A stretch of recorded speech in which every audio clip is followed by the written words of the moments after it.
And I thought about this a lot. All this speculation on TVs and movies and appearances, it's all garbage. Okay? Now let me tell you why I feel that way. Hey everyone, welcome to Comics with Bueller. As always, I'm Bueller, and today is episode 152 of the brand new Coffee and Comic Show. And as you can see, I'm not alone. I got my good friend Bob here with me. Bob, how you been, man? It's been a while. It has been a while. You've been gone. I have been gone. It's like all of a sudden one day you left and I haven't seen you for like a year. It's been about 8 months that I was on the road. Besides coming home for a couple weeks around July, you know, for my reunion, I've been gone since February. So yeah, you have. It's been a long time. The nice thing is I'm back here for a few weeks right now, and hopefully we can get a couple of these videos in while I'm back. Yeah. But you look good. Thank you. You still got your SB shirt on, that Shaw Brothers Ninja thing that you like so much. Ninja thing. And all that good stuff. So anyway, I'm getting emotional just seeing you, man. yeah, man. It took us almost a year to make 2 episodes. I know. Coffee and Comic Show. So we're trying. We're trying the award-winning Coffee and Comic Show, and we'll talk about that here in a minute as well.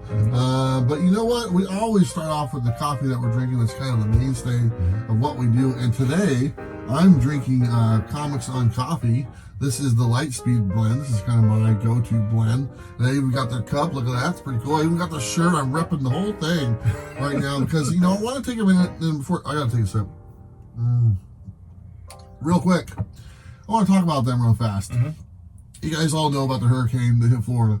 It hit them direct on. They're in Fort Myers. That's where they live. That's where their place of business is. Right there. I mean, their whole town was wiped out. Luckily, their home was fine, but everything else was pretty much wiped out. Distribution for all their coffee, you know, kind of hit delays with everything. Yeah. No power, no internet, all that stuff. And I just want to say thank you to them for staying, making it through this. They've actually donated a bunch of coffee to local workers and stuff like that, you know, who are trying to get everything back up and running. It's kind of inconvenient. I mean, they just launched their Dark Knight Roast for DC, and then this hurricane hits and stuff. And if you guys aren't familiar with the Dark Knight Roast, I'll put a picture of it right here. They have a partnership with DC. Wow. They have DC, I don't know, flavored or themed coffee, whatever you want to call it, you know. But it's really cool. I mean, I don't know what Batman tastes like. I'm pretty sure that's not what it is. No, it's not about that. It's about that when you take a sip and you just taste it and you go, I'm Batman. That's what it's about. Yeah. So it's really cool, and I just want to say thank you to them. Now, I also want to say this kind of set them back a little bit, obviously, with shipping, so expect some delays, you know, here and there, but they are getting back on top of that, and they have other flavors coming. So stuff like... I got it written down here. I think I wrote down Joker themed coffee, awesome, and Scarecrow themed coffee, and also the K-Cups with the DC themed thing. So they're just getting started with this relationship with DC and doing all these really cool things, along with the regular coffee that they've done for a while, like Stabity Bunny or the other stuff that I was sitting around here. Really cool thing. You can go to their website, enter code Bueller, save 15%. It doesn't work on the DC stuff because it's already marked down. It's already at a different price point. Sure. But it works on everything else. But thank you to them. Awesome shirt, awesome coffee, and awesome company. Just good people. Good people. It's a good really family business. Husband and wife and their kids, and they're doing something really cool. So I love them so much. Go check them out. Put the link down below to their website. Go buy some coffee. Support them. And they deserve it. You know, they love this community. They really are a part of it. So thank you so much. What are you drinking? I myself, and I got crap for when I walked in and brought this in, I am drinking a Dutch Brothers 911. Yeah. And why'd you give me crap? I'm not giving you crap. You did. No, I thought I was going to give you a coffee mug, but you put it in there. Okay. But, you know, we've been friends for a while, right? A little bit. I mean, you know, I can tell you things, right? I hope so. Can I tell you something like that you don't know about? I mean, hardly anybody knows this. Okay. All right. This coffee right here, Dutch Brothers 911. Yeah. This is my favorite coffee in the world. Oh my god. It really is. We'll edit that part. In Oregon, I should say. In Oregon, I should say. Right. Yeah, I love Refuge, love Mocha Express. Yeah. But when I get a chance to get one of these, that's your jam. Look at you. Look how happy you are. Well, if it makes you happy, that's all I care about. The day is done. Yeah. What's your favorite online place to order coffee? Comics on Coffee. There you go. That's Just kind of cover that base. I was right talking about, well, to buy a blender. Sure. I'll get you. We got you covered. So. Love you, Tanya. Gotta cover that base right there. Let's go ahead and do a rundown of today's show, what we're going to talk about. It's very traditional what we've done before. If we're going to start off with our announcements and thank yous, we'll do our first 5 brought to you by Bird City Comics, the old famous first 5. We have our topic today, which is brought to you by Blackbox Comics. Our topic is the state of the comic book industry and also the state of the comic book community. There's a lot of stuff been going on. We're going to sound off on it. This topic might get a little touchy, to be honest. Mm-hmm. We have very strong opinions. I've kept my mouth shut pretty much, and I'm a little ticked off, to be honest, with some of the stuff going on. And I think Bob might be on a different topic as well. But we're going to share that, and it's kind of going to be not really a rant, but just kind of our thoughts, in a constructive way, put to you that way. So should be an interesting, fun topic to talk about. And some really great comments that we got our way to talk about as well. We'll do our final 5, also brought to you by Bird City Comics. We'll have our Was It Good segment, brought to you by Comics on Coffee. That's where we tell you if these books we read were any good. I read 3 books. Bob's a little behind, so maybe next time he'll jump on board. Absolutely. And then we'll have our random thoughts. That's brought to you by Whatnot, the Mr. Mail Call, and all our patrons as well. We'll talk about She-Hulk, the series. We both watched the whole series. It's the only one that I know we both watched. We're going to talk about the CBCA Awards and exactly what that is. And if you guys aren't aware, it's the Comic Book Community Awards. We won last year for this show for Best Show Ever.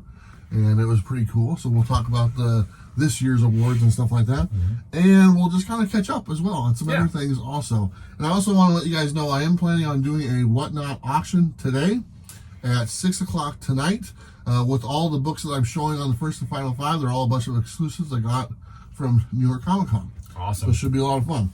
Okay, let's start off with our announcements and thank yous. First off, I want to say we're going to try to do a couple of these videos. Maybe next week as well. I think after that I might go camping, so I might be gone after that. I know we have a Frankenstein next weekend. Mm-hmm. It'll be kind of cool to do something there or something like that. So we're going to try to have another coffee video next Monday, and probably a break after that, and maybe one more after that. All right. Will be the plan. Like I said, I'll talk about the CBCA Awards a little bit later. I just want to say thanks to our Patreons for helping out and keeping the lights on and the wheels rolling and everything going. And what do you say? What? Everything flowing. Everything flowing. Everything flowing. That's right. So if you want to join our Patreon, it's the price of one comic book a month, $3.99 a month. Go ahead. The link is down below. I'd appreciate that quite a bit. And to all our patrons, past and present, you guys are awesome. Thank you for taking the time to watch the videos, support the channel. It really has gone a long way. Let's see. I covered that. I'm a little rusty on this, to be totally honest. You're fine. You're doing I think great. I'm doing okay. You're doing great. I'm the one who does all the talking. He just shows up. I just show up and laugh and drink coffee. This is my favorite coffee. Oh, by the way. All right, you know what? Let's go ahead and go to our first 5, brought to you by Bird City Comics. And you know what, Bob? Why don't you go first, buddy? Sure. I brought just, a mix of things. Let's see. There they are. All right, so the first one is X-Men number 346. Nice. With a little Spider-Man action there. And then next one is Master of Kung Fu number 70. Just, a mix of things. They got Spider-Man number 197 with Kingpin on the cover. Very cool. And then I always love this cover. It's Ghost Rider number 10. Really cool. And then the Vengeance of Moon Knight, and I think it's number 8. There you go. And I always love that cover as well. So that's a nice my first 5. Yeah. I missed our first 5. I do too, man. Yeah, well, there you go. Get them out of there. Okay, these are my first 5. Well, like I said before, these are books I got at the New York Comic Con. These are the New York Comic Con exclusives. And I will be selling these later today at 6 o'clock on my Whatnot channel. It's comics_with_Bueller. So if you're looking to get good deals on these, this is where you're going to want to get them. Because I usually sell them for about half what they're going for. Just because we don't have a huge audience on Whatnot, not compared to some of the other channels. So anyway, we have Batman number 126. I believe that's the battle damage one or whatever they're called. Mm-hmm. This is Something is Children number 21. This is autographed by Tyler Kirkham. Nice. Even has a little certificate and stuff there. That was actually given to me from someone at the con, so that was pretty cool. Very cool. Detective Comics number 1063. Can't see these. Another very cool book. Oh, yeah. There's this one. I don't even know what that one is. It's got Is it Tyler Kirkham as well? I think so. It's got that one guy, Peacemaker or Peaceface or Peacemaker? Peaceface. he's on the Face. he's on the boys. Yeah. Yeah. Placemaker. Peacemaker.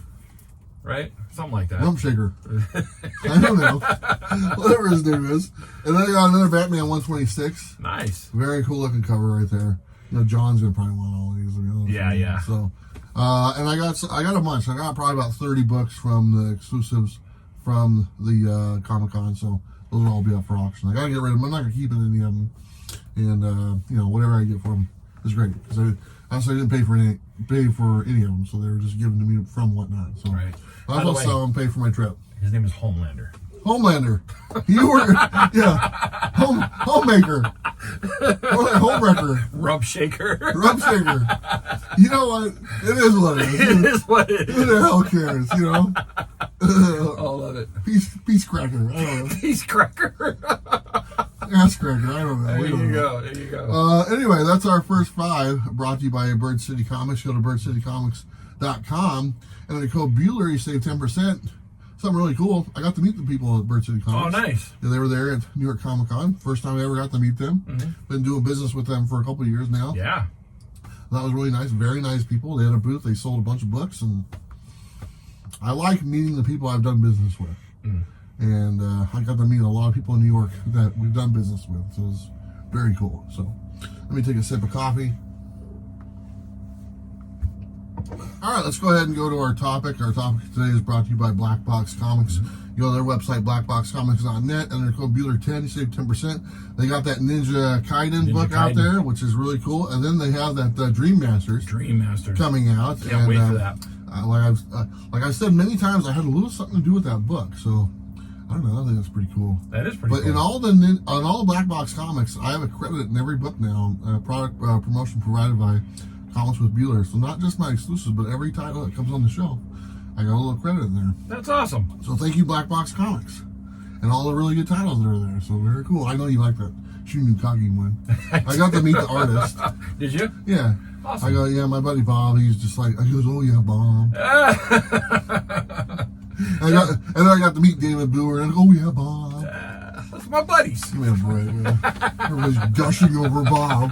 Where's Bob? Where's Bob? Oh man, It's kind of weird. I miss everybody. There's so many male crushes on you. Really? Yeah, no female, No? just male. Well, I guess that's some. There you go. It's nice to be wanted, right? Love you guys. A little bit of something. Anyway, let's go ahead and get to our topic. All right. And our topic today is the state of the comic book industry, community, the market, all that stuff. And I wanted to include community because there's been a lot of stuff going on. Yeah. There's a lot of negativity out there lately.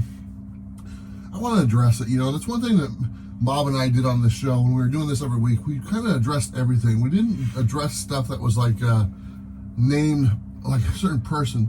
We addressed topics and stuff. And we always hit on stuff. And a lot of people have asked me, hey, how come you don't say something about this? And I go, if you watch the copy video, we did. We've hit on these topics many a times. Many a times over the past 2 years. Mm-hmm. And so I have addressed it. It's just not name-based. And I think there's a difference between addressing a problem and addressing someone. Right. And you know what? So we're going to kind of get into it today. So well, on that topic, we're not here to bring anybody down. Yeah. But to talk about a specific topic that is an issue. Sure. I mean, between each other. I mean, we can name names offset, but yeah. The names don't matter. It's the issue at hand that we all have to deal with. Yeah. And we try to provide solutions as well. Yeah. We don't just sit there and complain. We actually try to give solutions that make sense. There's different ones like, oh, it's just a solution that is never going to happen, but there is a difference between solutions that, oh, that does make sense. That's something they could do to make things a little bit better. Sure. So anyway, I got the first one. This is from Dale Moyer. He says, great video as always. Can't wait to get some of those comics. Not really sure where the state of the comic world is right now. All I know is with all the new TV shows and movies coming out, it definitely drives the prices up exponentially. which in turn prices your average day buyer, such as myself, out of getting comics that we would want for our own personal collection. Thanks for all your hard work. Okay, I'm gonna let me talk about that, the movies and TV show. I'm gonna put an opinion out there that's not very popular, and I've thought about this a lot. And one thing with my driving around the country, it gives you a lot of time to think about stuff. Sure. Okay, and I've thought about this a lot. All this speculation on TVs and movies and appearances, it's all garbage. Okay? Now let me tell you why I feel that way. It's because it's not special anymore. Every character is in the MCU. Every character is now getting option. It's not just a few characters, it's every character, okay? There's more characters that are you understand what I'm saying? Sure. There's more characters in the MCU than there are characters that are not in the MCU. Right. Okay? So when there's more that are in, it's not special anymore. And I've had this conversation with creators, and they feel exactly the same way. It's not special anymore. Especially when you talk to a writer who writes for Marvel or DC and then does their own thing independently, they feel exactly the same way. Right. It's not special anymore. But yet we still constantly put all of the weight and value on if it's in a movie or a TV show. And it's just not special anymore. Comic books had value before movies and before TV shows. True. And it needs to get back to that. Sure. But, really, when it comes down to it, specking is going to happen no matter what. Yeah. But there's always that white whale that's out there. Yeah. Not every book that comes out becomes The Walking Dead. Would The Walking Dead have been as big as it was in comics if there wasn't a show? No. The show blew it up. That's right. Right? But not everything that comes out is like that. You don't get this white whale that's all of a sudden going to make every book, expensive. Yeah. But because that's out there, people keep doing this, and we know they do it because when prices of books go up, we have the sales data that shows percentages go up on this particular title in sales because of a spec. Sure. And 9 times out of 10, it's because they're trying to look at, is this going to make money? And we've covered this topic. Oh, yeah. Most of the time, once the hype goes away, those books go down. They go back to where they were in the market, and they're not worth as much as you think they are. And specking can hurt you money-wise. Yeah. And so it's not special. And you have to take it with a grain of salt when you're buying it. And my personal opinion is don't follow that. Yeah. If it starts to blow up, it starts to blow up. But you know what? That happens to just about any book. But you proved my point right there by saying The Walking Dead. What other shows are out there? None. Right. That's why it was special. That's why it blew up. There wasn't 20 other comic book shows on TV. There was that one. Okay? That's why it did. Now, you don't even know for sure if it's a comic book TV show or not. You can't even tell the difference. Right. Most of them are, to be honest. Exactly. And it doesn't make any difference. Yeah. And it's to the point now to where it's so saturated, especially with the Disney Plus and all that stuff, and they're doing TV shows on, I didn't even know, but like Man-Thing was in that Werewolf by Night movie. That was the best, man. I was like, oh, nobody said anything about that. Maybe I missed it. I'm sorry. I probably missed it. But, it's everything is out there now. Yeah. It's not special. So to put as much weight as we did a couple years ago on now, like it's going to be now the same way it was 3 or 4 years ago when there wasn't a majority of the Marvel characters in the MCU or a majority of the DC characters in the DC universe. That was different. Okay, fast forward 4 or 5 years later, where we are now, it's not special. Maybe it's worth a little bit, but it's not going to see the return you saw years and years ago because it's just kind of flattened out. Right. And I'll just say, whenever you watch a speculation video, top 10 list, whatever, it's all 9 out of 10 or 10 out of 10. It's all based on Hollywood. That's right. It's all based on there. And it's not special anymore. And I'm sorry, I wish it was, but it's not. Yeah. It's so saturated right now. And it's just, we have to find another reason why to buy these books to invest money in if you're trying to get return on your investment. Right. Okay. It's gonna switch here pretty soon. It's already started. You've already seen the diminishing returns on these books. It's not because of I don't think it's because of like the economy and stuff like that. I think it's because it's losing the speciality of it. It's losing that uniqueness of it because they're all in there now. Right. Every one of them is in there. Everyone's character and their brother and sister are in there. That's right. This is true. You know? So, yeah. It's not just one. I agree. And then to say, like, oh, can't wait till the X-Men make it in there. They've already had 9 movies. That's right. 9, and not, I mean, sure, they weren't as big as Avengers, but it's like 1A and 1B is what it is. Right. It's like, you made $1 billion, we only made 800 million. Oh, man, that's going to make a difference. No, everybody saw them. Right. You know? I don't know. It's just, it's frustrating to see. Like I said, I've talked to writers and artists, and they feel the same way. That's why they want to make independent books. It's not special anymore. They don't see the return on that. And I don't know. It's every week when I see that, you know, the speculations listen, it's always based on that. It's always based on that. And like I said at the beginning of this little rant, comics were worth money before Hollywood. Yeah, absolutely. And they went up in value before Hollywood. And those values were true values. Yes. Those held their values and didn't go down. Yeah. I think the perfect example in comics that we've had in the last few years is Something is Killing the Children. Mm-hmm. That wasn't based on anything Hollywood. It was just a damn good comic that people read, and the fire started to spread, and then it blew up. Yeah. And, you know, of course it's been optioned and all that type of stuff now, but before it was optioned, it was spiking up because it was a damn good comic. Yeah, I believe you're right. Okay, I got the next one here as well. This is from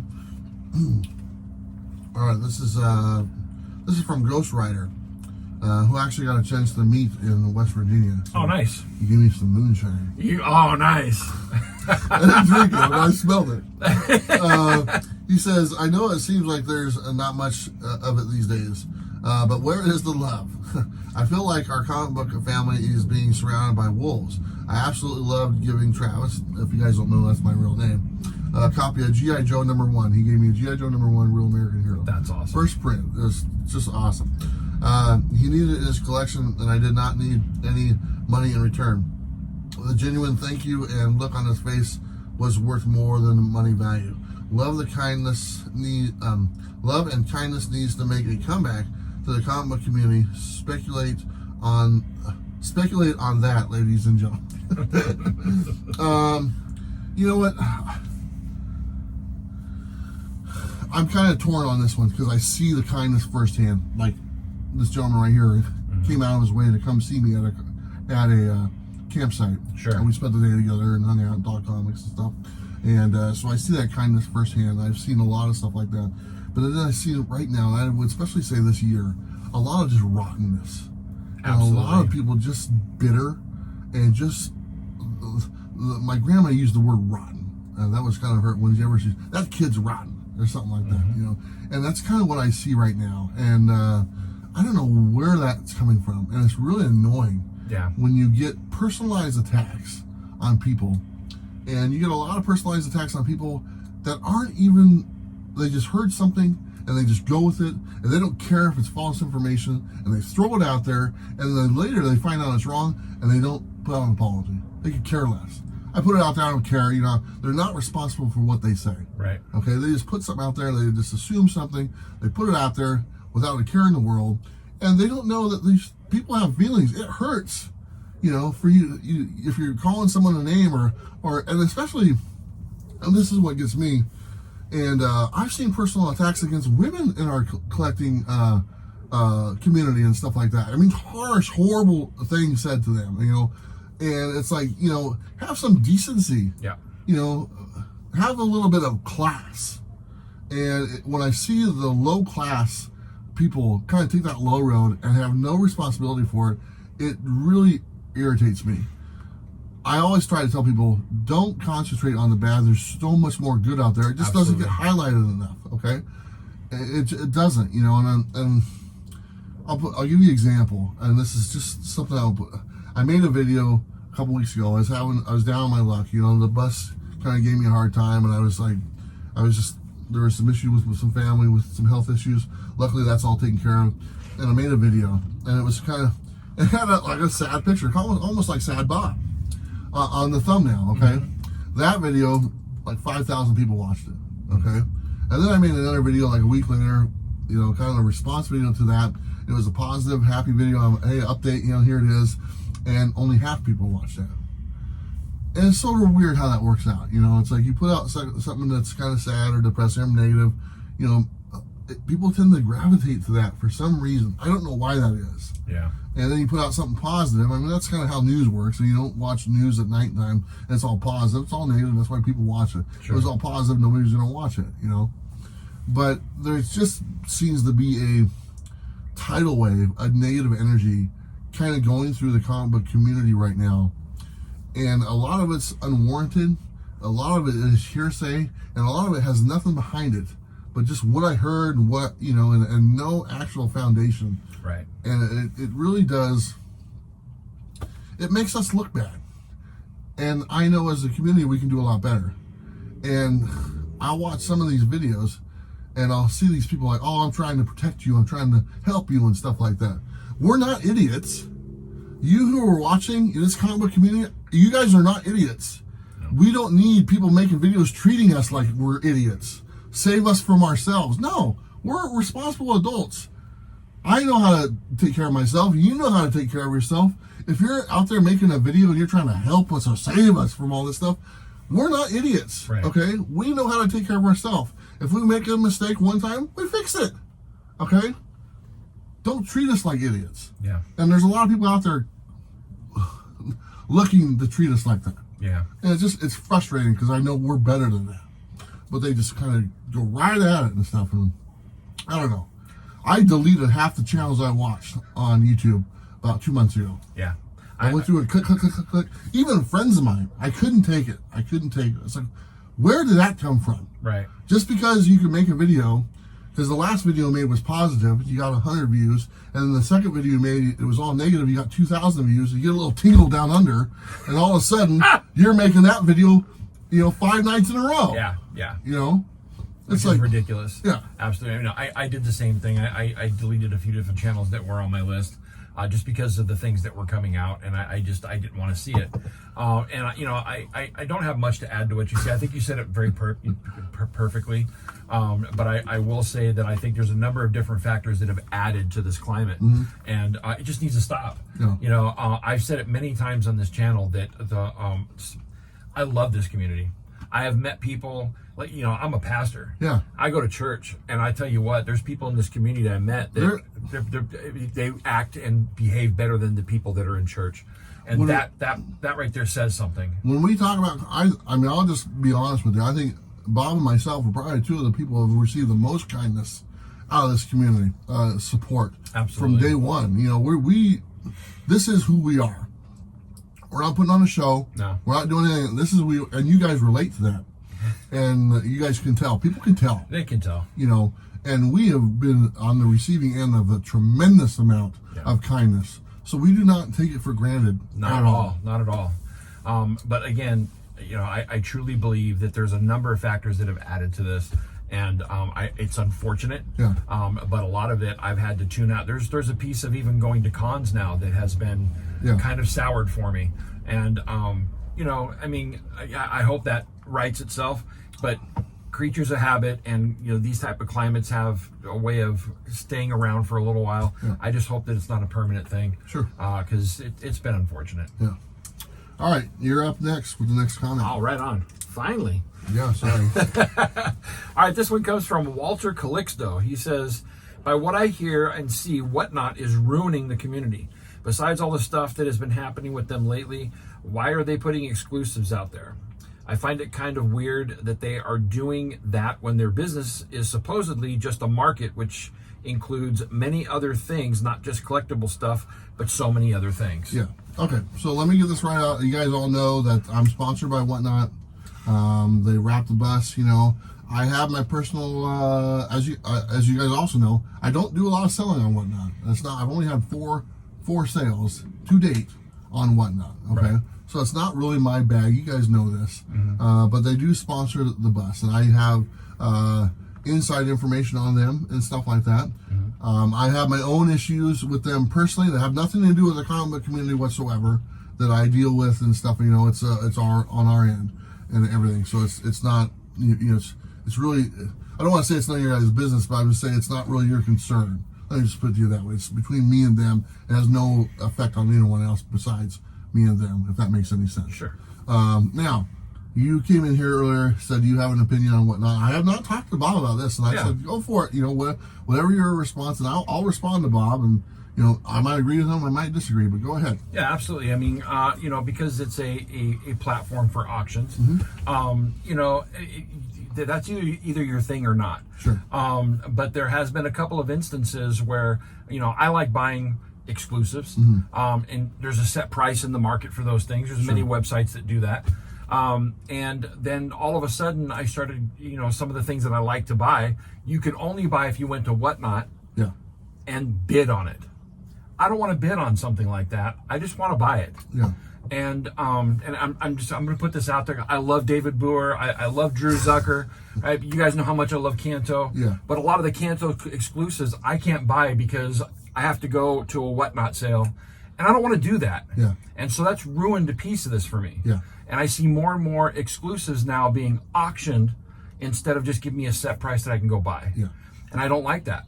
And I also, because of some of the things that have happened with various creators, or content providers, Sure.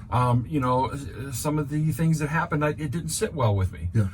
And I don't want to name names or anything like that, but I mean, these are people that, you know, got into business with them and then like were ghosted by them. Yeah. And so I don't, you know, what am I supposed to take from that? And so I've chosen just to stay out. You know, there's a lot of people I know that use them. There's a lot of people that, you know, not just as buyers, but also, you know, do their sales and stuff on there. They may be great, but from my perspective, it's just not for me. Yeah. And I'm choosing not to participate because they've cut something off for me that I really loved. Yeah. I get it. You know, you kind of explained that to me with the Canto and stuff like that. And from what I understand, I think they've signed a deal with David Bueller and them to kind of handle the exclusives and stuff like on their auction. I don't know if it goes a different direction down the road, but I can see your point on that. You know, it is the only other thing you can do is buy it in the aftermarket. You know, right at an exploded price or whatever. Right. And look, you know, David and Drew. Yeah. You know, make money. You guys do whatever you can. Yeah. You know, I'm not faulting you for that. Yeah. You know, anything like that. It just, for me, it took something away from me that it was, I liked. And I know how special it is. It was, man. David says hello, by the way. Howdy, David. Love you, brother. We talked about you for a little bit at the Whatnot party, by the way. Okay, so let me kind of address the comment here about Whatnot, about what he was saying. First off, they do exclusives. That is not only their bag. They also do trading cards. They also do toys. They're kind of stepping into every category that they offer on their platform. Just so you guys know, it's not, Whatnot is just not comics. That's a very, very small percentage of what they sell on this platform that they do. And because their platform is based on, you know, hobbies type stuff like that, you know, collectibles and stuff. Comics is just a small part. So, you know, when you get to the cards, it's a whole other category, a whole other people. When you get to the toys, whole different thing, you know. But they are kind of dipping into all that stuff. They're kind of dipping into everything, and I think they're dipping into that stuff because of the people that they've hired. And because of the people that they've hired, a lot of them are in the comic book community before. And they go, whoa, you know, let's do this, let's add this, let's add this. And I think that's what that comes in. The stuff that they would like to do themselves. And Whatnot's all on board. It's like, okay, let's try it. Now, does that mean that Whatnot is going to continue doing exclusives down the road if it doesn't pay off? Probably not. Right. It's all about, you know, if you can turn a profit. You know, it's a company, it's a business just like everything else is. If it's not turning a profit, they're going to stop doing it. So there's going to be a lot of things that they try that if it doesn't make a profit, they're going to stop. If it makes a profit, they're probably going to keep doing it. Yeah. And that's how business works on every platform. And anything, nobody's going to keep doing something that loses money. True. If it makes money, that's what they're going to do.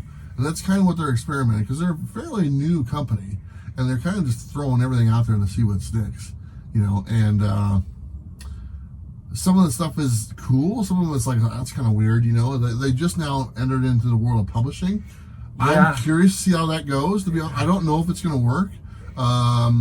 I'm not a fan of that either. Yeah. Right? Because now you got the best of both worlds. And I don't know how they're going to do it. I don't know if they're going to put it in comic shops. Yeah. But what if they don't Well, put it is it going in comic shops. Okay, if that's the case, then it's okay. But I mean, you have a platform to be able to sell your comics at the same time as publishing a comic.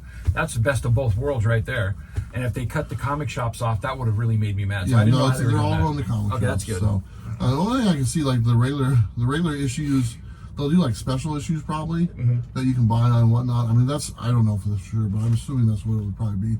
But the regular issues and maybe some ratio variants, it'll be the same as what we're dealing with right now. So they've dipped into the publishing world, and I'm curious to see if that works out. I don't know. I don't know if it will, to be totally honest. I don't know if everyone. This all depends on the book. Me and you have talked. It doesn't matter all the noise in the background. If it's a good book, then I'll buy it. Absolutely. Okay? When you talk about bad idea, all that noise that they put out there about this doing all this stuff, we hated it. We just hated it. But there was a few good books. Yeah, that's what we said. If it was a good book, that's all I care about. Yeah. Let the good book speak for itself. So if they put out good books, I'll buy them. And that's pretty much how it is. So if that works out for them, great. If it doesn't, they give it a shot. There we go. I think whatnot sellers get lumped in just to this big batch, and I think a lot of people just consider us assholes. I mean, I'm sorry, at least some people feel that way and stuff. It's like, and there's all of us are just lumped in. Okay, Yeah. I've traveled the United States. You guys know this. I went to comic shops. There is so many comic shops that are still open today because of whatnot. Okay, and this is true. If they didn't have whatnot and weren't able to be on this platform right now, they would have to shut their doors. And I'm not lying. I've talked to these store owners. I go, how's whatnot going for? Great. If we didn't do this whatnot, we would have to shut our doors. People don't think about that stuff. No, that's true. They don't think about that stuff. Retailers struggle on a daily basis, okay? These retailers now have an option that's never been there before, not like this, and it's saving them. It's literally keeping them alive. And if we can keep comic shops alive, that's a positive for all of us, okay? Nobody tells you that. None of these guys bitching about whatnotters tell you that part, okay? They won't. Yeah. Maybe they don't even realize it, but it's keeping doors open of comic shops. People think it's the opposite. No, these comic shops who have adopted this and have went full bore and not spent their time complaining about stuff and said, you know what, instead of taking 12 hours a week and complain, we're going to take 12 hours a week and work on our whatnot and see what we can do and build something. They've done it. They've done it. I walked right in their door and watched them do it. That's awesome. And I like that, so as much as whatnot gets shade thrown at them, and you know what? Some of it is deserved. I'm not going to say it's not, man. I mean, it's a strange beast, to be honest, but it's something, and we talked about it before. They will listen. If they make a mistake, they will listen. They're not closed-minded. They will listen. They've changed stuff that you've asked for already on the platform. They will listen. It's not just a closed thing. That's one thing I respect. And hopefully throughout time, they'll get everything right. Okay? So just give them a little bit of time and cut them a little bit of a slack right now. And, hopefully throughout time, they fix what's wrong. They notice this is a problem. Let's fix it. Yeah. Okay? Don't just cut them off of the head right now. They're literally saving businesses right now. At least 5 to 10 shops I went into said we would not be open if we weren't on whatnot right now. But nobody talks about that. Yeah. So, anyway. That's great. I mean, it's not a perspective that I've thought about. Yeah, I haven't heard owners say that. Yeah. That is pretty incredible. Yeah. And so, awesome. All right, you got the next one here. All right. Like I said, it's been 4 months in the making. All right, next one comes from Leon Beal. He says, comic book industry will be fine.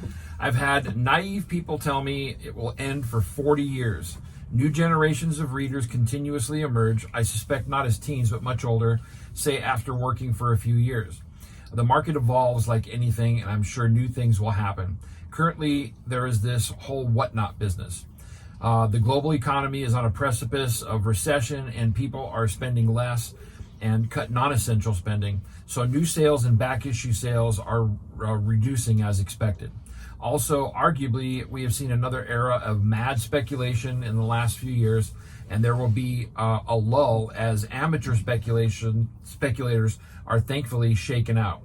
It's a great time to cut crappy new titles, sending the publishers a message in the bargain, and save for heavily discounted Silver and Bronze Age classics. That's my approach anyway. Yeah.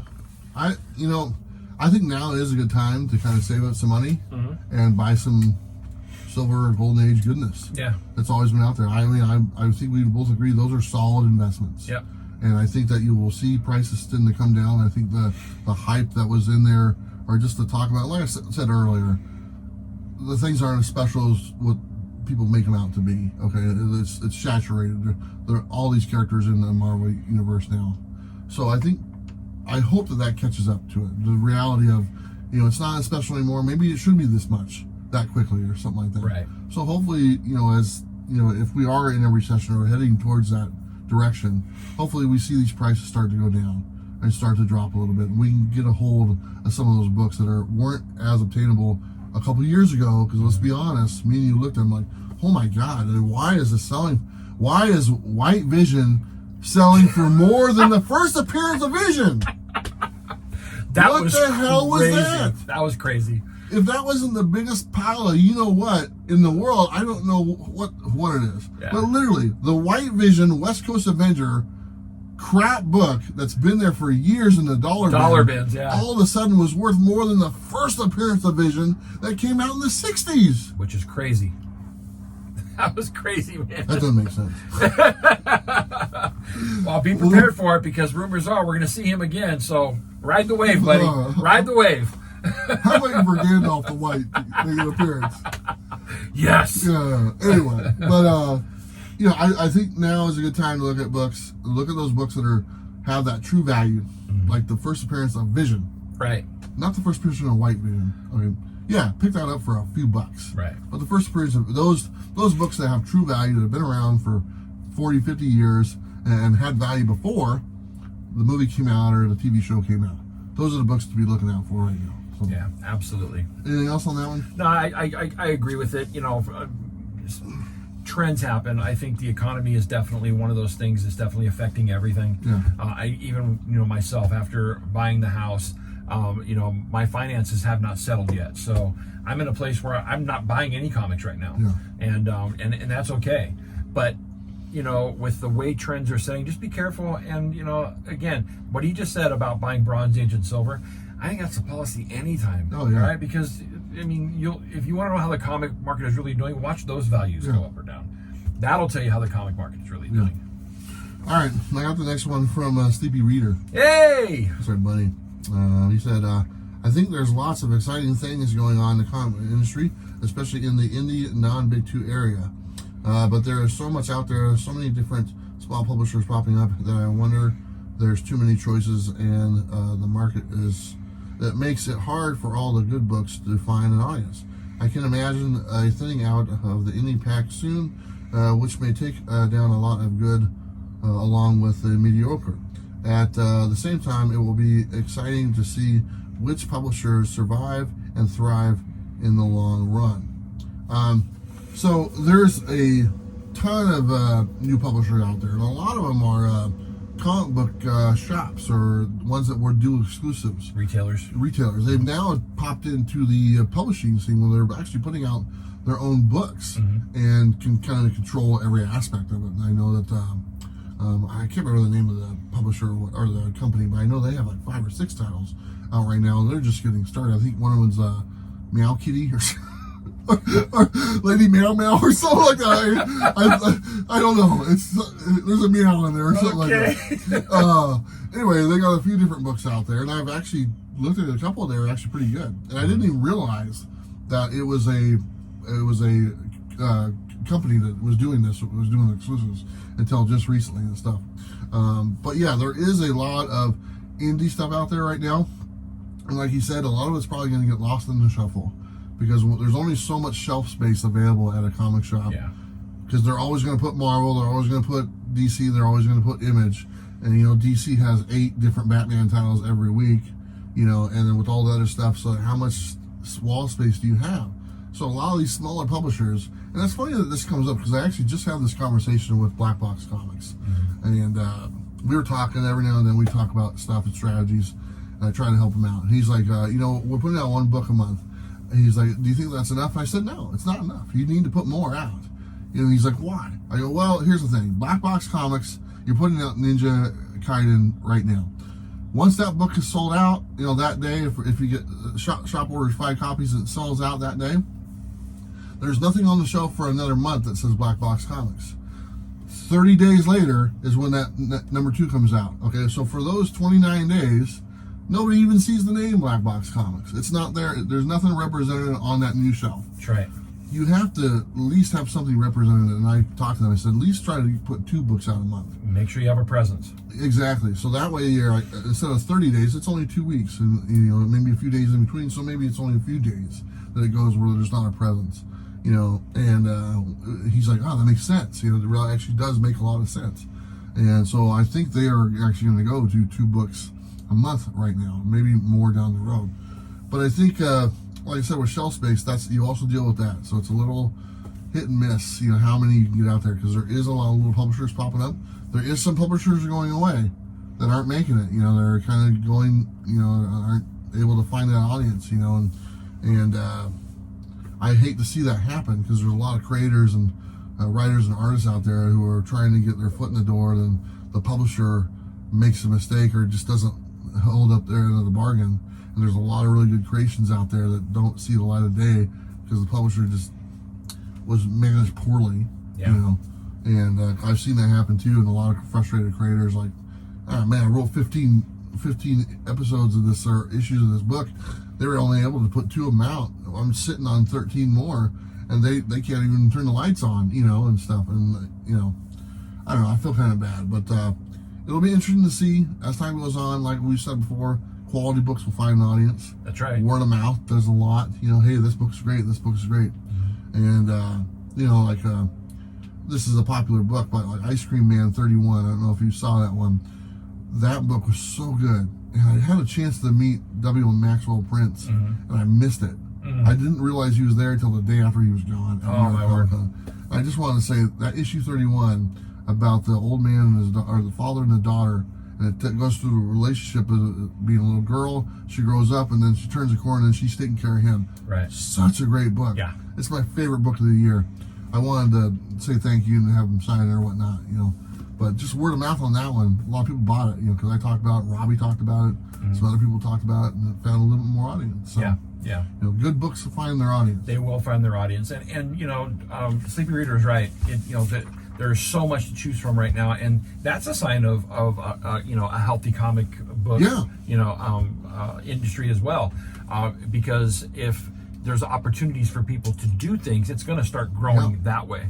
There was a time in history when we had a plethora of comic books, and that was during the golden age. There was so many comics that were on the shelves, but that they were all pulp, right? And so and then eventually it died down. But money, shelf space is one thing. About comic shops. They're only going to put so many titles up on the wall, but also the buyer says something about that as well. And if your budget is $35 a month, let's just put that one out there, and you can buy however many books with that, 7, 8 books with that. What 7, 8 are you going to choose from? And if let's say your budget is $35 and you buy 7 or 8 books a month, what are you going to get rid of so that you can get this other book?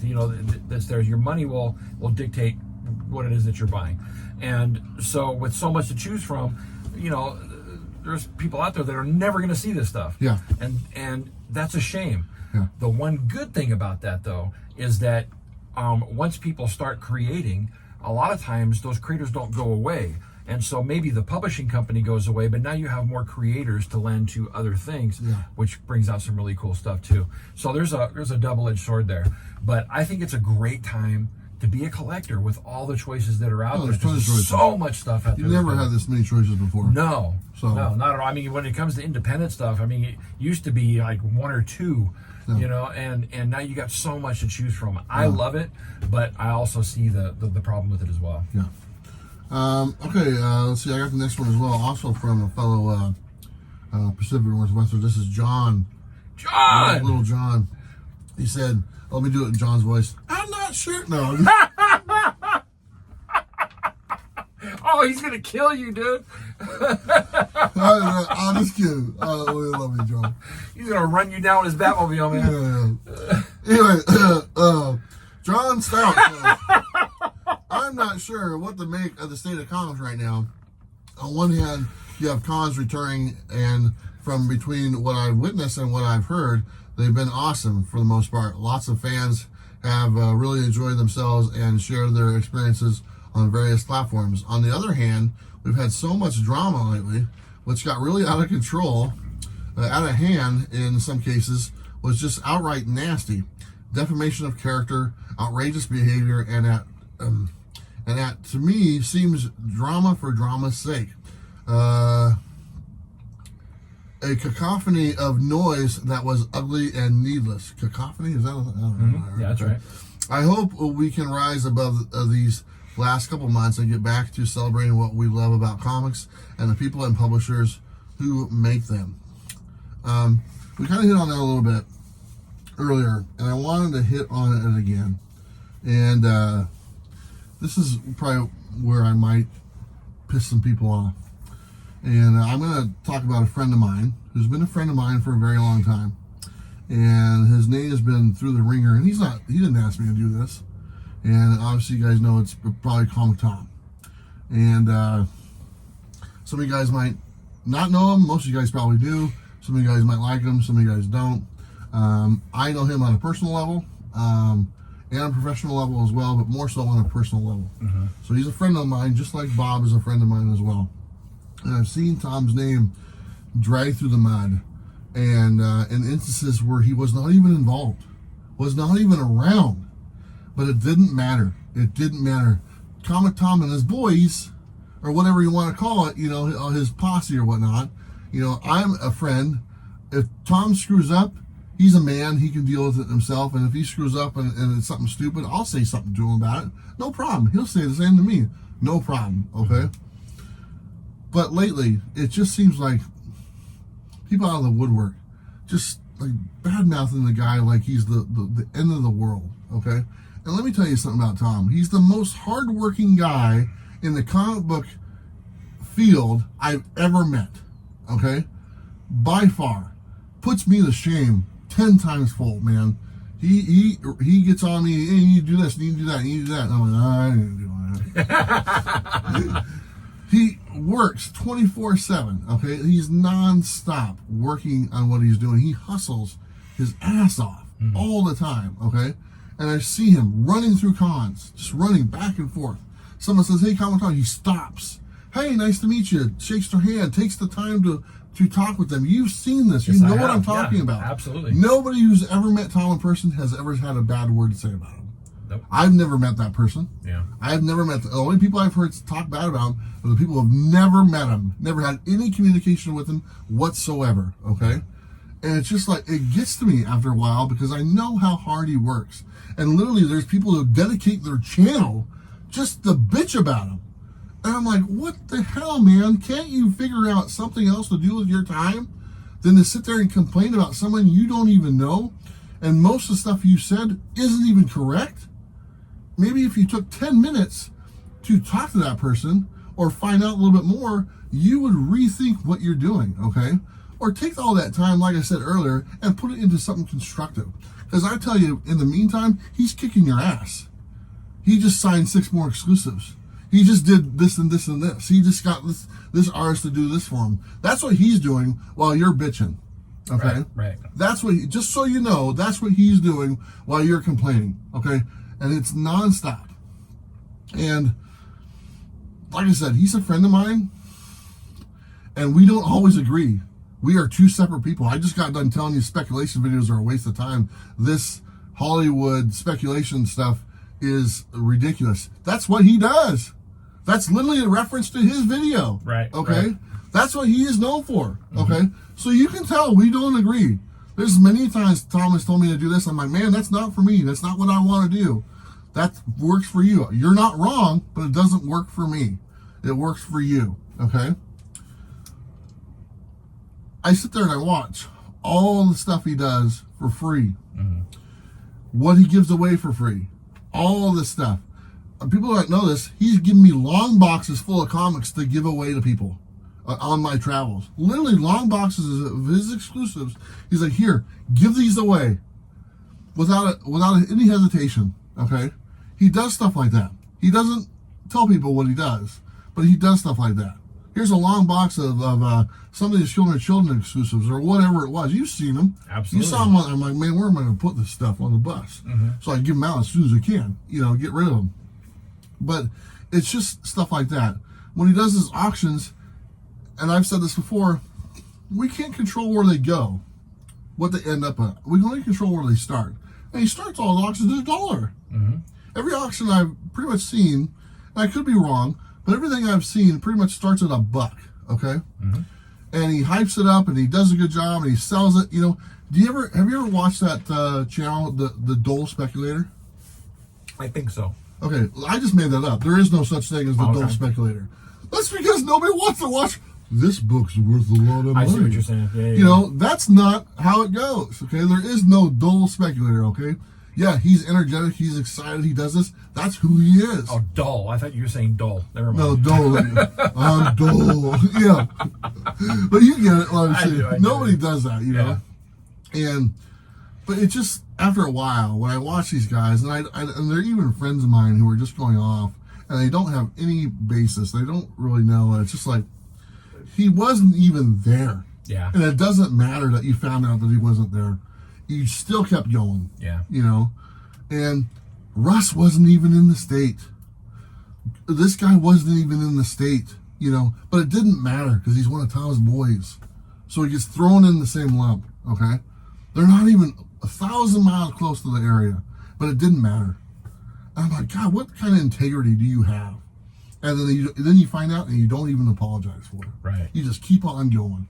And like it didn't matter in the first place. And I see all this stuff and I feel bad. Like I said, Tom didn't tell me to do this. No. It's just as a friend, speaking up for another friend. And if you don't like Tom, that's fine. You're more than welcome to not like Tom. But you know what? You can not like Tom and like me. You can like Bob and not like me. You can like me and not like Bob and still be okay with it. It's okay to not like someone. Absolutely. Okay? But you don't have to be a dick about it. And that's what people are doing. Yeah. They're being dicks about it, I judge people on two things. I don't care about anything else in their life. I judge people on if they're an asshole, I don't want to be around them. And if they're short. And I get to decide what short I like. Now, you've seen John Stout. I have. He's pretty short. He's okay. He's all right. A little bit shorter than that, I don't know. Portland Comics Crew represent, man. Like Robert Galvin, like I said, I almost turned around. Love it. But really, that's how I judge a person. Yeah. I don't care about anything else. I don't care what your religion is. I don't care the color of your skin. I don't care what you believe in. Any of that stuff. I could care less. If you're a good person and you're not an asshole, I like you. That's all there is to it. Okay? But then when I see these people that don't even take the time to figure out, what they're talking about, it just irritates me. And those people, I'm sorry, you fall in that category. Yeah. And it's irritating after a while. And I saw so much of that over the last couple months, especially on YouTube. Yeah. And just lumping everybody into this thing. And it's just like, come on, man. We're individuals and we're smarter and we're better than that. Right. Well, some people are always going to look for the negative. And then once they find the negative, that's all they can talk about. I don't understand people like that, but there are a lot of people who do that. I always try to look at the positive aspect. And I'll from a spectator on the outside looking in, I'll give you my take on Comic Tom. I know Comic Tom. I've met Comic Tom. I don't have the relationship that you have with him, but I'll just put this out there. I first started getting into YouTube because I was into the MCU movies. I had stopped collecting for years, and I ran across a video where he was on it doing the top 10 back when they did the CBSI. Yeah. Okay, and I thought it was interesting. The conversation was engaging. I was like, here's somebody that is part of my tribe that I didn't even know was out there. Sure. And look how excited he is about comic books. So I started watching him. And through watching him, I got to meet this guy. Yeah. Because there was a video where both of them got together. Then I started watching his videos. And that's when I reached out to you, and I've had this amazing friendship ever since because of Comic Tom. If you really want to look at it, I would have never found out about you without going there. Yeah. But here's the thing. I don't watch speculation videos. Sure. His is the only one I watch. Yeah. And I do that because he's the one that got me into this. Yeah. Right? And I'll support that video by watching it every time. The thing I watch the video now for, besides trying to support him, is if one of my books is in that top 10, I'm like, oh, I got that one. Yeah. Pretty cool. Yeah. But people don't realize how much you, him, and Reggie have brought to the current comic climate. Yeah. And when you look at, if you want to grow comics, if you want to see comics do good, right? The comics industry, I think, has a resurgence, not because of movies, but because of people like you guys. And I love that. Yeah. There's a whole new climate of content creators and collectors and people who have a different perspective on comics because of what you guys have done. And I applaud that. And nobody's giving him credit for that. Yeah. You have to understand how much he's done. And you know what? When I look at it, there's a kid excited about comics, right? Which is not the normal climate anymore. And, trying to make his mark, and he's made his mark in the comic industry. He's a known name. He's done so much for comics. He's got to be in a place in history, right? And so I applaud him. He's a great guy. And I think that if you don't look at it, some positive things, then all you're left with is the negative. Yeah. And, there's nothing good about it, nothing redeeming about that. Let me share with you something really neat that I got to witness at New York Comic Con.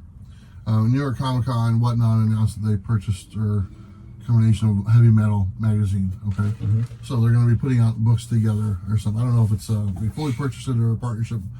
Anyway, Tom and Ryan have a book that they co-wrote together. That's awesome. That's coming out.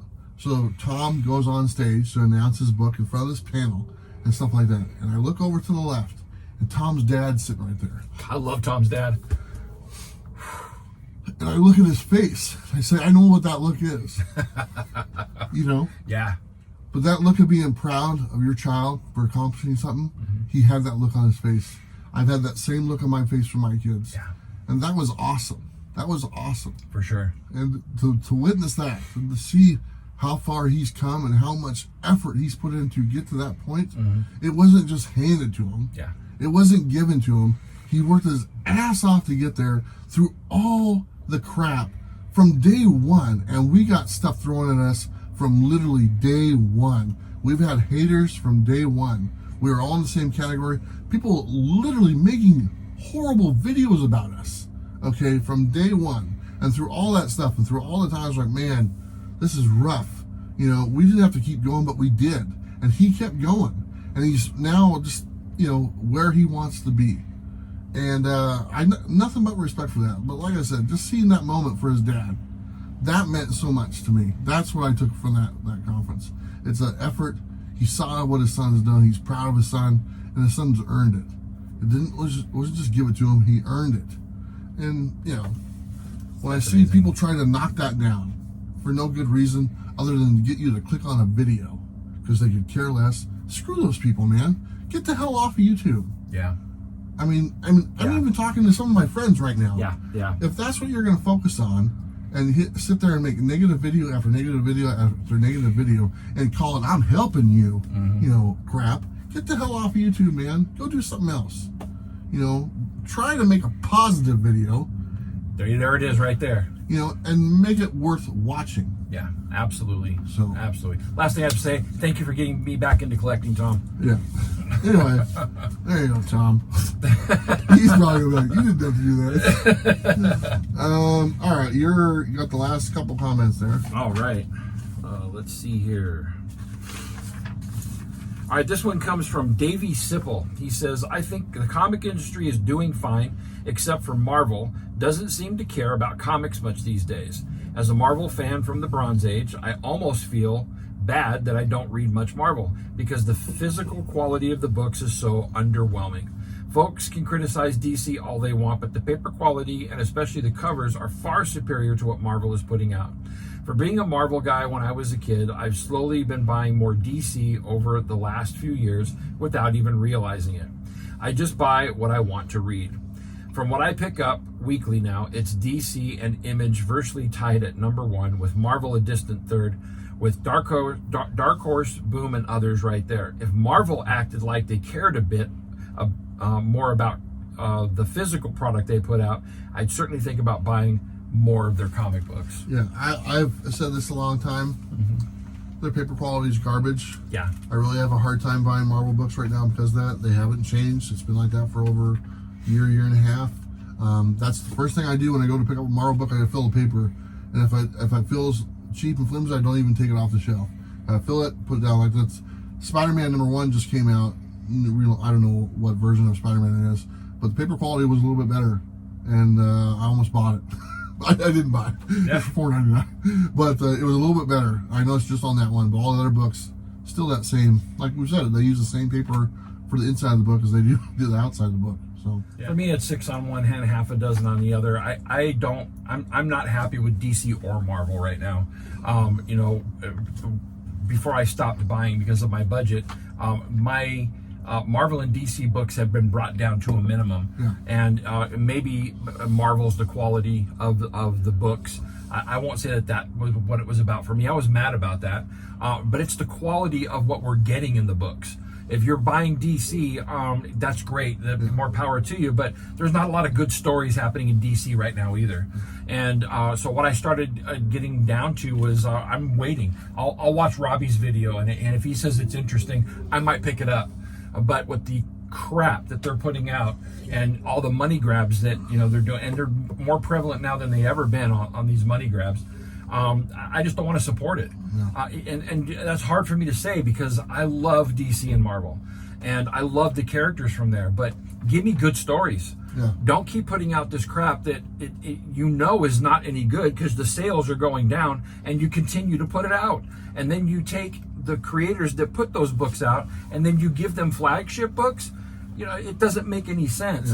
And so until I see a good story coming out from one of them by hearsay, then I'm not interested. I think that's why we're more so into the indies right now. Absolutely.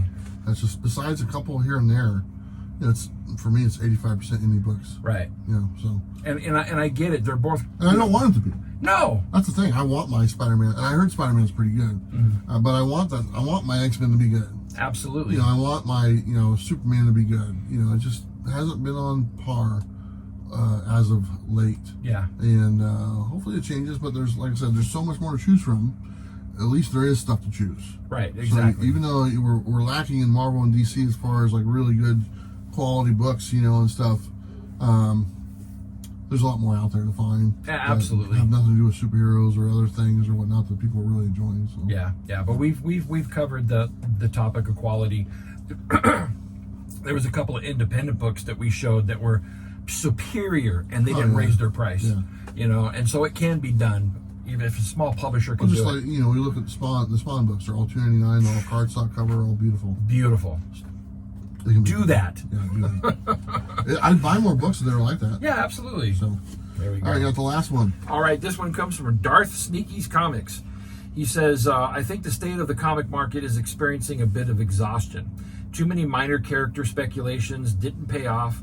Values of books have corrected back down since the 2019-2020 comic boom, and people are fire selling their collections in massive numbers. Those that are getting out of the hobby were not in it for the love of comics anyway, so I say good riddance. I'm scaling back on collecting filler or speculation books and looking towards some grails that are starting to become more affordable. As always, thanks for all you do for the comic fam. Excelsior. Yeah, we kind of hit on that earlier. Now is a good time. And I think he's right. I think a lot of people jumped in during the pandemic, the height of staying home, just something to do and stuff. Sure. I noticed it in the video uptake of the video watch. It's like my preview video, went from like 5,000 views to 10,000 views, a week. Now it's back down to like 6 or 7 or something like that. It was just a lot of people need something to do. Right. And a lot of people just kind of jumping in. I can click on that, I can buy it. And when life comes back around, your regular life that wasn't there, it's probably one of the first things that goes. Sure. And I think that's what we're experiencing. So there is going to be a flood of books that are probably for sale. you know, or to get for real cheap and stuff. And we're going to Frankenstein, which is a local swap meet here next weekend. I'm telling you right now, that we're gonna have 3 years worth of Frankenstein at this shop. Yeah, and that's just gonna be massive because I know it's gonna be hard for me, man, because I don't have the budget for buying comics right now. Oh, yeah, you figure something out. But I mean, I know that there's readers in Oregon that just read their books and sell them there.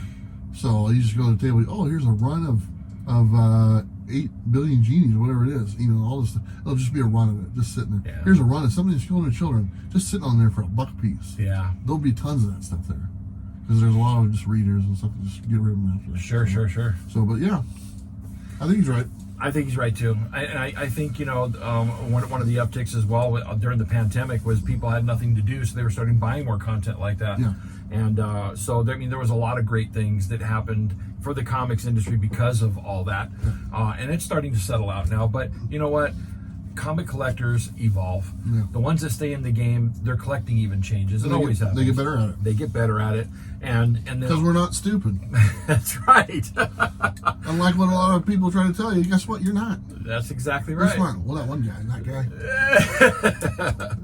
But bottom line, the comic industry is fine. The comic community is going to be fine, and we love you guys. There it is. Sure, we love you. Get two chubby dudes saying we love you. There you go, man. All right, that's our topic. You know, it went a little bit long. You know, like I said, there's a lot in there to digest. There's a lot of emotion involved in this topic a little bit. You know, stuff in the, you know, like I said, you know, you don't have to agree with me on this stuff, you know, but don't be afraid to listen to someone's opinion that might be a little bit different, but be respectful about it. Yeah, and you know, don't be a jerk about it. You don't have to drag somebody through the mud if you don't agree with them either. Yeah, you know, just, I don't know. There you go. That's the topic. Brought to you by Blackbox Comics. Go to their website, blackboxcomics.net. And the code Bueller10. Save 10%. All right, so we're going to move on to our final 5, brought to you by Bird City Comics. Looks like mine were up there. Go ahead, Bob. All right, let's see here. I got a few here. Let's see, I got Fantastic Four number 323. I love this cover because it's got Kang going on there. Nice. I got, let's see, the Mighty Thor number, I thought it was 350. I can't see without my glasses. That's 432. right. Anyway, love that Loki and Thor. Here's number 1. There you go. And then Superman number, I don't know. Ah, man. Old people. Gosh. Put your eyes on, sir. And then I got the Incredible Hulk number 341. Love that McFarlane cover. Yeah. And then I couldn't wait to get this one. Joe Quesada cover. Daredevil number 1. Yeah. 1 in 50 exclusive. You want to show your other one real quick? Yes, actually I do. Go ahead. So, my bro here went to Chicago, C2E2, and that's where this was revealed. And this is Daredevil number 1, the Shannon Mare cover, and he picked it up for me because they had it held there for me. Yep. Thank you so much, Shannon. And I had him hold on to it because he, might see Shannon in his travels. He came all the way back to Portland, and then flew all the way back to New York, and had Shannon sign it. And so this has been all over the country until it's finally gotten here. Yeah. And I'm in a place where I've got a book that I'm just absolutely. I don't ever want to see that book again. Yeah. And then, of course, Shannon has his own comic that he has written and done all the art for, and him and his partner Becky, and I got Siren's Gate signed by both him and Bex. Love you guys. Thank you so much for this. Love it. And very cool. Thank you so much for getting that done for me, man. Yeah, I got a copy of that one too. That's pretty cool. Awesome stuff. I got to meet them, so that's even better. That was a plus. One day I will. Yeah, they're awesome. So, all right, I got my final 5 here, and like I said, these are more of the books that'll be on sale tonight at 6 o'clock on my whatnot comics _with Bueller. Please join me. Get a chance to get these really cheap. I believe this is a Detective Comics. I don't know what issue, but it's shiny, and that's really all that counts. This is another Detective Comics one, I think, and it's shiny. I think it's number the 27 Omad or whatever his first appearance was. Batman's first appearance was 27. Oh, 27, yeah. Yeah, Or so 23. Whatever it is. Whatever it is. Shiny. Here's another one with Homemaker on there. Homemaker. Homemaker. He's on there. Here's one. I think this is a turtle book. This has Shredder on there. Mm. That's pretty cool. That is cool. And the last one is Amazing Fantasy number 1000. Nice. They skipped a bunch to get to the 1000, but homage to the Steranko Hulk cover. Yeah, the annual or whatever it was. So there you go. That's my final 5. All these are for sale on the whatnot thing. Like I said, I don't care what they sell for. It doesn't matter. They're giving me it for free, so if I sell them for $1, I make money. There you go. So that's why I don't care. So anyway, join me tonight, 6 o'clock Pacific Standard Time on my whatnot. You can get these and a bunch of other ones as well. So Sweet. Help pay for my hotel room in Chicago. There you go. I spent so much, or not Chicago, New York. New York. I spent so much money. Yeah, it's expensive there. It was. Oh well, you gotta do what you gotta do, right? Yeah. Anyway, that's our final 5 brought to you by Bird City Comics on their website, birdcitycomics.com, and they're called Bueller Save 10% and all sorts of goodness that they have there. Okay, let's go on to our next segment, and our next segment is Was It Good? You don't need to put that on there. All right. Or you're gonna put these on there. Oh, okay. You remember how we do this? Yeah, I remember. Yeah. So this is our Was It Good segment. These are 3 books that I read earlier, Mm-hmm. and I get to tell you what I thought about them. This is brought to you by Comics on Coffee. Like I said, you go to their website, enter the code Bueller. You save 15% on all the coffee except for the DC one. It's already marked down at a discounted price.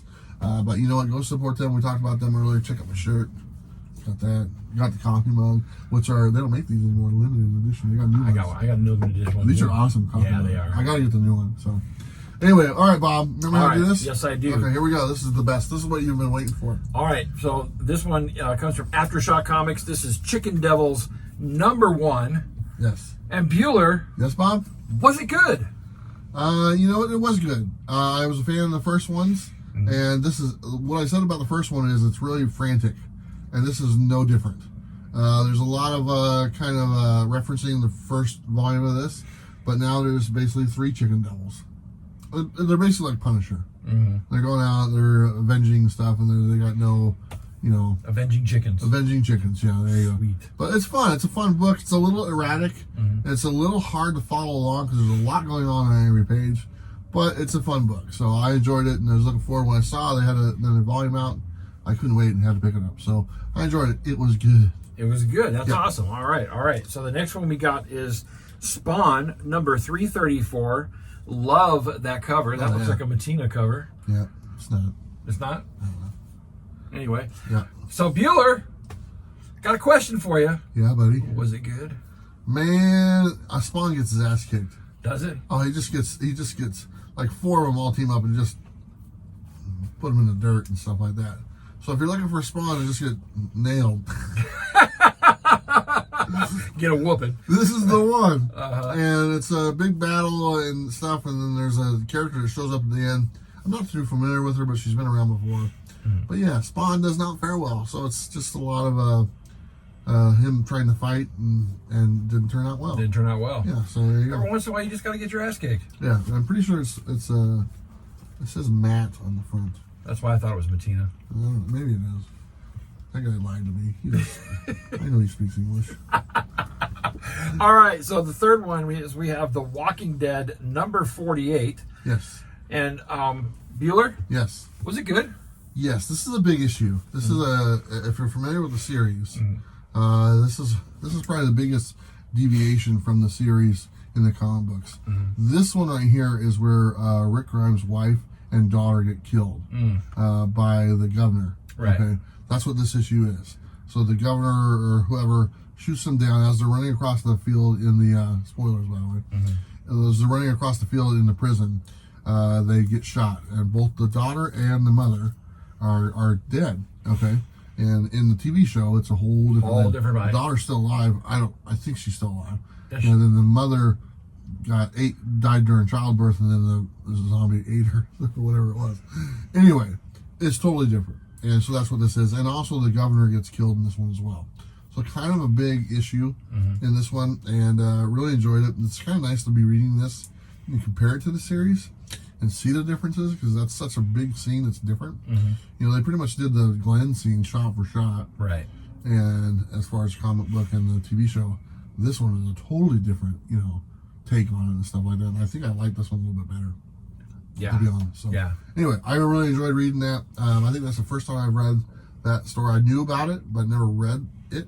And it was good. So Awesome. yeah, I really enjoyed it. Well, yeah, it was good. Good. Yeah. All right. Well, 3 goods. Yeah. So you want to put your little book up there now? Oh, yeah. I'll put it up Yeah, there we go. Siren's Gate. So that was our Was It Good segment. Bob hadn't read anything this week. That's all right. He actually has a job. I do. Yeah, he works and stuff. So he's I actually read some back issue stuff. I read Doom Quest again out of my omnibus and absolutely loved it. Was it good? It was better than good. Ooh. Yeah. Anyway, all right, let's go to our random thoughts. And the random thoughts are brought to you by everyone else. Everyone else. Our patrons, the whatnot, whoever. I don't know. Okay, let's talk about She-Hulk. This is the only series I know we both watched. Okay. We haven't talked about any of this stuff, so this is our first opinion. What's your overall opinion? It's over with now, I believe. Yep. What was your opinion? Because I know your ketchup and mustard guy showed up. Yeah. And you were all happy about that, but he was not the same dude. No, not the same dude. And, he was happy. And there's nothing wrong with that. I mean, that's how he started in the comic books. He didn't get brooding until Frank Miller, got him there. And then later on, Mark Waid, brought him back to that for a little bit as well. But, I loved all that. My issue with She-Hulk overall is I don't know who they wrote this show for. Yeah. What audience were you trying to cater to or to pick up? Because it wasn't the comic fan. I mean, this is not the She-Hulk that I wanted to see. She-Hulk. Yeah. And I mean, court drama, maybe. There were so many things that were just cliche and done badly. And then I think the last episode rubbed me the most wrong. Yeah. Because it's like there was an admittance in the script that we're not following the rules here, and we know you're not going to like it, and that's what we went with. And then it's all on Kevin Feige's shoulders. Let me put that to you again. He's the one that is shouldering all this, and that's what I got out of that episode. And I was like, okay, so you wanted to piss us off. Yeah. And so, but the stuff with Daredevil, I've actually watched it a couple of times just because in the first time I wasn't expecting it, and I can't fault them for having him hook up with Jennifer Walters. I mean, the dude's like the most, he's a ladies' man, bro. Daredevil gets more women than any comic book character I've ever seen. Ben Affleck does. Ben Affleck. Is that who was in there? No. It was the other guy. Charlie Cox. Oh, yeah, Ben Affleck. Yeah. So I couldn't fault him for that. Anyway, so I didn't have a problem with it. Yeah. But a lot of the other stuff that they did it badly. And I just was constantly fighting to understand who they were actually what audience they were actually trying to capture with this. And well, that's the thing. That's the thing I got from it. They're trying to capture a different audience. Mm-hmm. Not everything can be the same thing. Sure. And a lot of Marvel stuff is the same thing. And they know that. It's already there for that audience. That's kind of the way I looked at this one. They're trying to capture a different audience for it. They're like, man, we got all this stuff. It's all the same thing. It's all pretty much cookie cutter type thing. It's great. It's really good content. But there's a lot of stuff out there that people aren't really interested in that at all. I think that's kind of the way they went with this one. Yeah. And so I for what it's worth, I thought it was pretty good. It's not my favorite one, but I think it stands alone by itself. I thought some of the animation wasn't that good. That good. Like, I don't know what was up with Hulk's son, but he looked like he had a bad day at the office. And even Hulk is like half the size of the Abomination now, which didn't make any sense. Yeah, exactly. I was like, weren't they the same size? Yeah. And so I don't know, but I enjoyed it for what it was. I kind of looked like, hey, let's make a Office version of a Marvel show. Yeah. And that's kind of what they did with it and stuff. And I get it. Not everything is going to be Winter Soldier and Falcon and Winter Soldier type thing. Sure. Not everything is going to be like that. And I think they should have some variety. So on that part, I actually kind of enjoyed it. And is it what I wanted to see from She-Hulk? Maybe not, but at least we got to see her, and do some stuff. It's not a very serious role. What it is, it didn't have really any aspect of anything, Yeah. Besides some dude like, I wish I had superpowers too, and that's pretty much all it was. Sure. And but she's introduced. If they use her for like something bigger. That'd be great. That would be great. And now the character is introduced into the Marvel Universe. Yeah. So that way you don't have to go through that process. And I hope that it does go further, because I'm a huge fan of Tatiana Maslany. And, her work on Orphan Black is amazing. Yeah. She played like 15 different characters, and sometimes on the screen all at once. And so she's an amazing actress. And so I was really hoping for her to get success inside of this so that we can see her going forward, because I really dig her. Yeah. Yeah, I agree. She's pretty good. I think I saw her on Parks and Recreation one time. Oh, okay. I thought she's pretty good on there. I never watched the Orphan Black, but I've heard a lot of good things. Oh, it's amazing. I'm not going to watch it. All right. So, anyway, that's kind of what I thought about She-Hulk. I'm not up to date on anything else. I just started watching that Lord of the Rings thing on Amazon Prime. I watched the first episode. It looked pretty good. You want to know something about that? I wanted to hate it. Yeah, because you don't like the other stuff on Amazon Prime. No, it's not that. It's not that. I mean, why would you want to hate something? What a horrible... Right? Because I want to hate it. Because they're taking things from Tolkien's writing, and they're completely subverting it for a lot of different reasons. Sure. And so because of that, I'm going into it with this bad attitude. I watched the last episode last night, and I got to tell you, they did a great job with that series. What episode are they on? Episode 8, I think, is the last one. I'm way behind. Yeah, you are. Okay, I'm on 1. And by the end of it, I'm kind of sad that I'm not going to see any more next week. I've really enjoyed it. Are you watching the show called The Patient? No. It has... oh, yes! With Steve Carell? Yeah. Freaking phenomenal. That show's messed up. That is. I've been watching that one. That's messed up. Yeah. And I found this other show it's over with. It's called God Friended Me.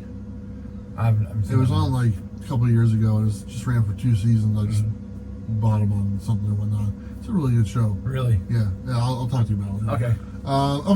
Some other random thoughts. We mentioned this earlier. The CBCA Awards. Okay. Oh, yeah. It's the Comic Book Community Awards. I got it written down right here, so I got a little sticker right here, actually. So what that is, there's a gentleman, Brian, who has this. This is the second year they're doing it. We won the first year for the best overall show, which was this show. We're not nominated this year. Obviously, we haven't done the show this year, or we would have swept it. Just be honest. Last year when we were nominated, I purposely did not mention it. That we were. Bob didn't even know we were nominated, and we won. And we got an award and gift certificate. I gave it to Bob and stuff, And but I just wanted to mention it this year because I wanted to bring some attention to it, pretty much. And that's kind of where I'm not going to tell you if I'm nominated or anything. If you guys want to go to the website and you guys can see that, I'm not going to ask for your vote or anything. I'm not even going to tell you if I'm nominated for anything. I'm just going to mention this thing right here. So it's the CBCA Awards. I'll put a link down below. It's a bunch of different categories that you can vote on comic book community awards, like best channel, best speculation video, best unboxing, all sorts of different things, best community builder. And I think it's really important right now to be involved in this because I think there's a lot of channels. I went through and voted. There's a lot of channels on there I didn't even know about. And that's why I decided to change my tone this year, because there was so many I didn't even know about. And maybe this can give some more of an audience to those channels by me bringing this up. So go check this out. I'll put a link right down there. You can go and vote on these different categories. Like I said, I'm probably nominated, but it is what it is. But you know what? And you can go vote on these different shows and show your support for them. And then I think the voting is about halfway done. So that's awesome. You know what I'm talking about. Yeah. So I just wanted to bring it up and let people know, because I met Brian at New York Comic Con, and I wanted to show him some support. I know Reggie is nominated quite a bit, and he will he might win this year. He will let you know if he's nominated. I know. Well, there's the one. That's right. The one he didn't get. But like I said, last year I wanted to win that one. I really wanted to win that one that we won, but I didn't want to mention it. I wanted to stand on its own. I thought that the Coffee and Comic Show didn't need me to mention it. I thought it was good enough to where it would get enough votes to where if I never mentioned it, it would win, and it won. It did win. It wasn't even close. No, I don't know, to be honest. Is that still going? Yeah, it's still going. Okay, it's still going. But so this year, I just want to let people know it's available. It's going on. It's going to be every year now, and it's kind of cool. So get involved. Check out some channels on there if you're not aware of them. If you are aware of them, you can vote for your favorite channels. And I think there's like 30 different categories or somewhere around there. So I don't know if you voted or not yet. Not yet. It's kind of cool. And some people make videos about voting and stuff like that. So Very cool. yeah. So that's the CBCA Awards. Like I said, the link is down below. Go check it out. You're gonna find something you like. Really, that's about it. I think we should just catch up. How you been, Bob? I've been, like you said, I've been gone for a few months. I'm back now for a few weeks. We're gonna try to do at least a couple of these videos while I'm here. Maybe something else. But how is Bob? How is the last video I saw? You were talking about Shannon Mayer and how much you love that guy. It paid off, didn't it? It did not pay off. It paid off. That's for sure. He planted the seeds. But how are you doing, buddy? I've been okay.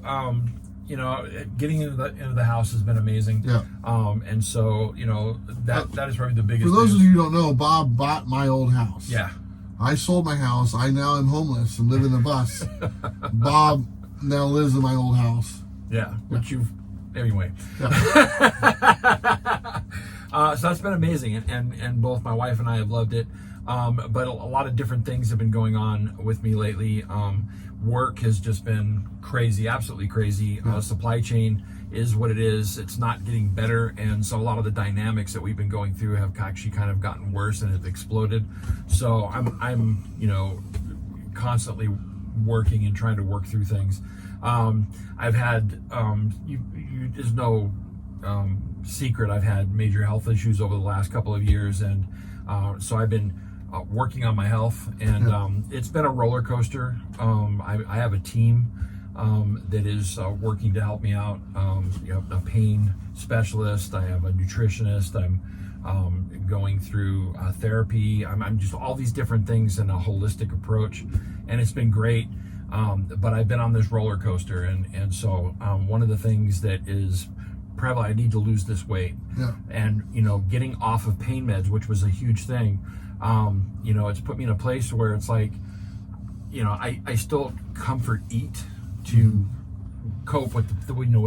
We like our food. We like our food, but I'm trying to lose weight, and so one of the when I say a roller coaster, over the last 4 months, I have lost 25 pounds 3 separate times, and that's not good. And so it's just this constant evolving thing that I'm working on it. I get discouraged. I'm working on it. I get motivated, and I really want to get to a place where I get the weight off, and I start to alleviate some of the pressure that's on my back and a few of these other things, and start to get to a place where I'm more active and mobile and living life, living my best life, And so I'm working on that, and that's kind of preoccupied a lot of my time. Moving into the house, budget-wise, has been a roller coaster as well. That's still trying to even out. That's why I haven't been buying much comics.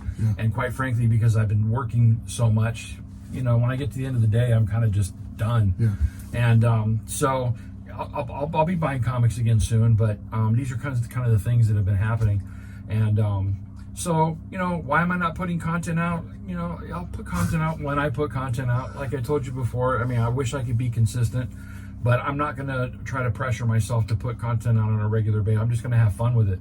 And so I got a video that I'm going to probably put out in the next week or so, I hope.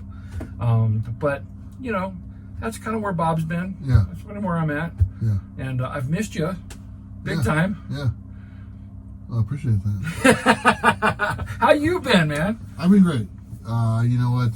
This 2022, it's, we got a couple months left, and really it's been one of my best years, that I've been able to do this and really put everything in motion. And, I've had a lot of people ask about you. That's one thing I get a lot on the road. Oh, it's nice to meet you. How's Bob? That's like the second question. How's Bob doing? How's Bob doing? Thanks, guys. And so I think people really care about you, and you're on a lot of people's minds. But I've loved it. I love every step of it. I love meeting the people I've met. Even the little minor setbacks, it kind of makes you appreciate what you're doing, and maybe you get a little discouraged, but the sun's right around the corner, and that's the way I kind of look at it, And one thing of anything that's taught me, this is what I want to do. These last 8 months of driving around and seeing the world or seeing the country and meeting people, this is what I want to do. If there's any doubt in my mind, it's gone now. And so that being said, my next step is, okay, I'm still going to do this like I've been doing it, but what's the next step after that? Sure. Well, my next step is get a different vehicle that's more reliable, a brand new one. I'm like, I can, why not? Why not? If this is what I want to do, why not just buy a brand new one, warranty, all that stuff, and have that possibility of breaking down off the shelf. Right. And really enjoy it, because I do think about that sometimes. And for the most part, the bus has been great. It has broken down a couple times. I spent a couple $1,000s in repairs. But this last time, it was almost a head gasket is what you believed it was. Yeah, and it turned out to be nothing. Yeah. It turned out to be the fuel, but my mind went all sorts of places. Yeah. And that really threw me for a loop. And especially being 3,000 miles away from your family, stuff like that. So I rushed back here, 3,000 miles straight, no issues at all with the bus. Got here, no problem. Turned around, hopped on a plane, went back to New York, and spent the weekend in New York without a place to stay. Right. Just kind of went for it, and loved it, loved every minute of it and stuff. But it's just been a great year, and meeting people, and maybe that's why I'm so passionate about talking about like some of the nastiness that's been going on, because that gets all the attention sometimes. Yeah. And it shouldn't, because I see so much good out there, so much kindness and all this stuff, and it really doesn't get mentioned a lot. And John made a good point when his comment was, we need to get back to that and stuff. Where's, because it's out there, and I'll be honest, I woke up and there's like a couple $100 in my PayPal. I didn't say nothing, but it's like, hey man, I just want to help what you're doing. I think what you're doing is neat, and it's just there, and I try to pay that forward if I get the opportunity to pay that forward, or do something for someone else if I can. Anyway, the camera cut out there, so we had to reset it really quick. But seriously, I just really enjoyed this trip. I've enjoyed every part about it. It's definitely what I want to be doing, and the people are just amazing out there, and they never cease to amaze me, the kindness and generosity of people, and that's the stuff that gets overlooked a lot. Yeah. And that's what I want to bring attention to. I don't want all the noise to kind of cloud that out, especially for new collectors coming in. They see all that stuff and, oh man, this looks really crappy. Why would I want to do this? No, there's a lot of good people out there, a lot of kind people out there, and that really enjoy this hobby just like they did when they were kids. Yeah. And I think that's awesome. And I think that's what we should concentrate on, and that's what this year's been about for me. The rest of the year, I kind of get to take it relax a little bit, kind of get to sit home for a little while, and through Thanksgiving to eat the food, like I said. And after that, I'll probably go back on the road. But in the Pacific Northwest area, don't want to get too far away. Winter's coming and stuff like that, so I'm going to go probably to the desert, hang out in the desert for a while and stuff, Nice. Like old man Bueller. Whatever you want to call it. So it's been great, man. It's been nice being back here for a few days and hang out with you and seeing Damien and seeing John and like I said, we had that Frankenstein coming up and stuff, and seeing everyone there. So it's always nice to come home. Family's doing good. The health problems that we were worried about seem to be taking care of themselves, so that's good. Good. And it's all good, man. I can't complain one bit. So that's awesome, man. Life is great. It's living your best life is really a motto I adopted when I wanted to do this, and that's what I try to do. Try to really live your best life. Absolutely. Really go for it. Just take the plunge, man. Well, the last time I went down a water slide, I went one down a few months ago. Right.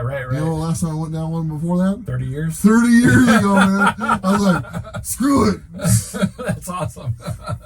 Well, there are a great many of us, I don't know, from my perspective, living vicariously through you living your best life. I love watching your videos and watching the updates and some of the places that you go. It's just been absolutely gorgeous, man. Yeah. So it's been a lot of fun. Appreciate it, buddy. Well, let's go ahead and wrap it up. I just want to, one last time, kind of give a thank you to our sponsors who have really helped my travels happen. Comics on Coffee, Bird City Comics, Blackbox Comics, Comic-Con 101, the Mystery Mail Call, Whatnot as well. All the Patreons and all you viewers, everyone just watching the video, all of that counts. All that gets things going and pays for the bills and pays for the gas. And I think that first month gas bill was $2,700. Woo! 27. I mean, you know how much I paid for rent. Right. Or for the house I had. Mm-hmm. That's quite a big jump. It is a huge jump. And I was like, whoa there, Nelly. We got to rethink this a little bit. But I cut that down quite a bit. But anyways. But yeah, that's all I got. And like I said, we're gonna try to do this next week, and I'll have a preview video out coming up and on Wednesday and stuff. But don't forget that auction tonight, 6 o'clock. 6 o'clock. Yeah, the whatnot thing. Like I said, I don't do many, so please join me tonight so I can get rid of these books and them out to you and stuff. So, Bob? Yeah. Do you remember what to do next? Gosh, I think so. All right, let's see if this guy can pull this off. Don't forget to like and subscribe. You know what to do. We'll see you next time. Bye. I did it! I did it! Come on! All right, Don't forget to live your best life. there you go.